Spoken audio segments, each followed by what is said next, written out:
Chapter 10 Dire Prophecy of the Howling Dog. The two boys flew on and on toward the village, speechless with horror.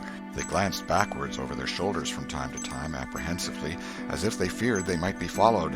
Every stump that started up in their path seemed a man and an enemy, and made them catch their breath. And as they sped by some outlying cottages that lay near the village, the barking of the aroused watchdogs seemed to give wings to their feet. "If we can only get to the old tannery before we break down," whispered Tom in short catches between breaths. "I can't stand it much longer." Huckleberry's hard pantings were his only reply, and the boys fixed their eyes on the goal of their hopes and bent to their work to win it. They gained steadily on it, and at last, breast to breast, they burst through the open door and fell grateful and exhausted in the sheltering shadows beyond. By and by their pulses slowed down, and Tom whispered, "Huckleberry, what do you reckon will come of this?" "If Dr. Robinson dies, I reckon hanging will come of it." "Do you, though?" "Why, I know it, Tom." Tom thought a while, then he said, "Who'll tell? We?" "What are you talking about? Suppose something happened and Injun Joe didn't hang. Why, he'd kill us some time or other, just as dead sure as we're laying here." "That's just what I was thinking to myself, Huck." "If anybody tells, let Muff Potter do it, if he's fool enough. He's generally drunk enough." Tom said nothing, went on thinking. Presently he whispered, "Huck, Muff Potter don't know it. How can he tell?" "What's the reason he don't know it?" "Because he just got that whack when Injun Joe done it. Do you reckon he could see anything? Do you reckon he knowed anything?" "By hokey, that's so, Tom." "And besides, look here, maybe that whack done for him." "No, 'tain't likely, Tom. He had liquor in him, I could see that, and besides, he always has. Well, when Pap's full, you might take and belt him over the head with a church and you couldn't faze him. He says so his own self. So it's the same with Muff Potter, of course. But if a man was dead sober, I reckon maybe that whack might fetch him. I don't know." After another reflective silence, Tom said, "Hucky, you sure you can keep Mum?" "Tom, we got to keep Mum. You know that. That Injun devil wouldn't make any more of drowning us than a couple of cats, if we was to squeak about this and they didn't hang him. Now, looky here, Tom. Let's take and swear to one another. That's what we got to do. Swear to keep Mum." "I'm agreed. It's the best thing. Would you just hold hands and swear that we—" "Oh, no, that wouldn't do for this. That's good enough for little rubbishy common things, especially with gals, 'cause they go back on you anyway, and blab if they get in a huff. But there ought to be writing about a big thing like this, and blood." Tom's whole being applauded this idea. It was deep and dark and awful. The hour, the circumstances, the surroundings were in keeping with it. He picked up a clean pine shingle that lay in the moonlight, took a little fragment of red keel out of his pocket, got the moon on his work, and painfully scrawled these lines, emphasizing each slow downstroke by clamping his tongue between his teeth and letting up the pressure on the upstrokes. See next page. Huckleberry was filled with admiration of Tom's facility in writing and the sublimity of his language. He at once took a pin from his lapel and was going to prick his flesh, but Tom said, "Hold on, don't do that. A pin's brass. It might have verdigrease on it." "What's verdigrease?" "It's pison. That's what it is. You just swallow some of it once, you'll see." So Tom unwound the thread from one of his needles, and each boy pricked the ball of his thumb and squeezed out a drop of blood. "Huck Finn and Tom Sawyer swears they will keep mum about this, and they wish they may drop down dead in their tracks if they ever tell, and rot." In time, after many squeezes, Tom managed to sign his initials, using the ball of his little finger for a pen. Then he showed Huckleberry how to make an H and an F, and the oath was complete. They buried the shingle close to the wall, with some dismal ceremonies and incantations, and the fetters that bound their tongues were considered to be locked, and the key thrown away. A figure crept stealthily through a break in the other end of the ruined building now, but they did not notice it. "Tom," whispered Huckleberry, "does this keep us from ever telling always?" "Of course it does. It don't make any difference what happens. We got to keep Mum. We drop down dead. Don't you know that?" "Yes, I reckon that's so." They continued to whisper for some little time. Presently a dog set up a long, lugubrious howl just outside, within 10 feet of them. The boys clasped each other suddenly in an agony of fright. "Which of us does he mean?" gasped Huckleberry. "I don't know. Peep through the crack, quick." "No, you, Tom. I can't do it, Huck.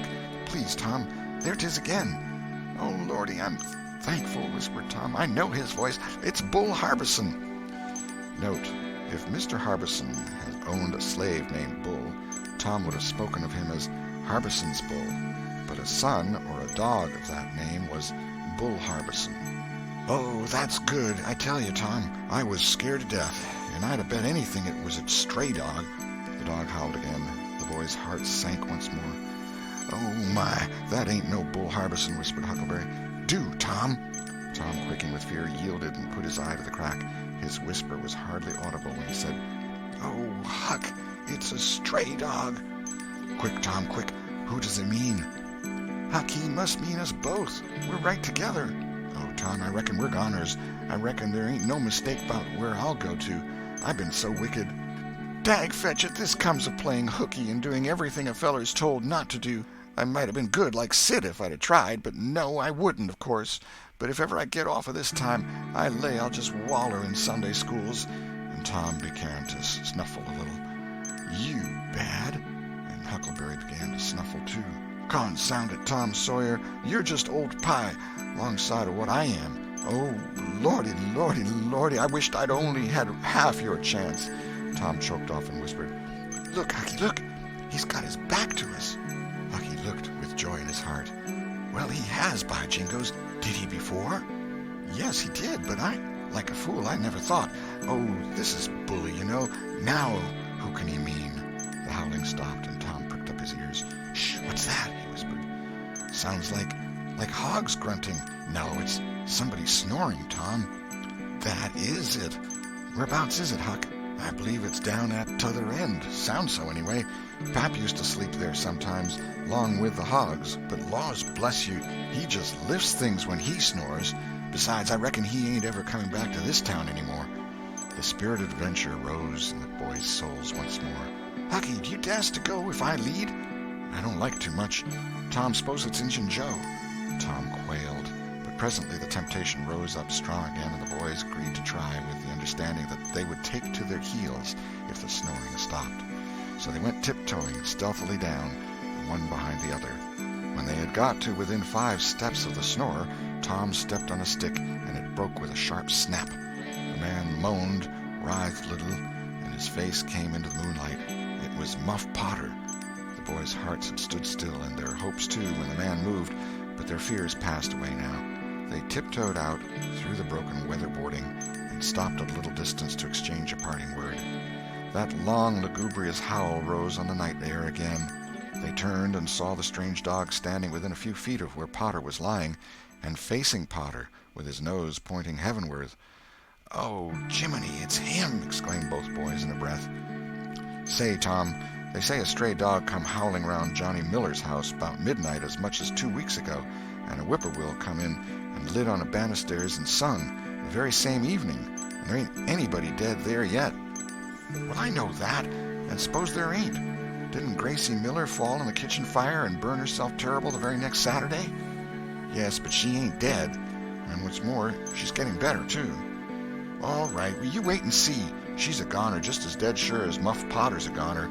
That's what the niggers say, and they know all about these kind of things, Huck." Then they separated, cogitating. When Tom crept in at his bedroom window, the night was almost spent.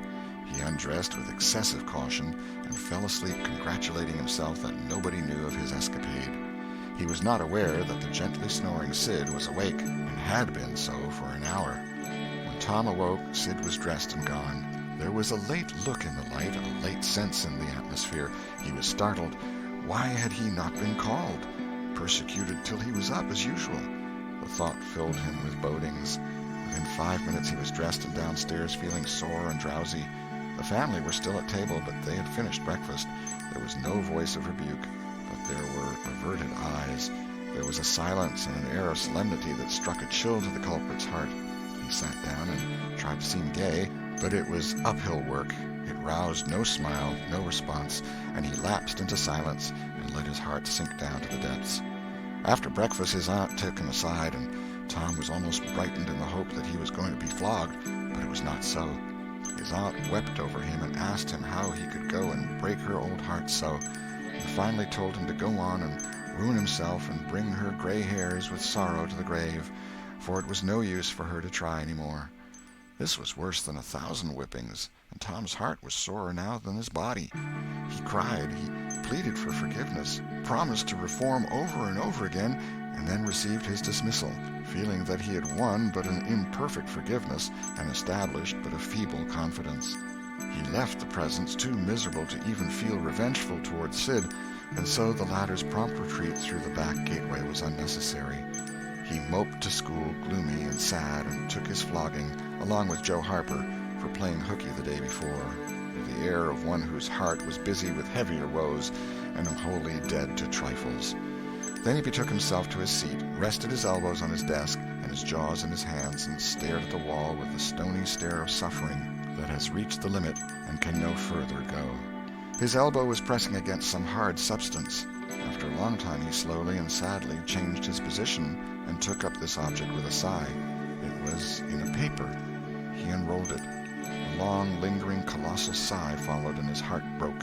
It was his brass andiron knob. This final feather broke the camel's back. End of chapter 10.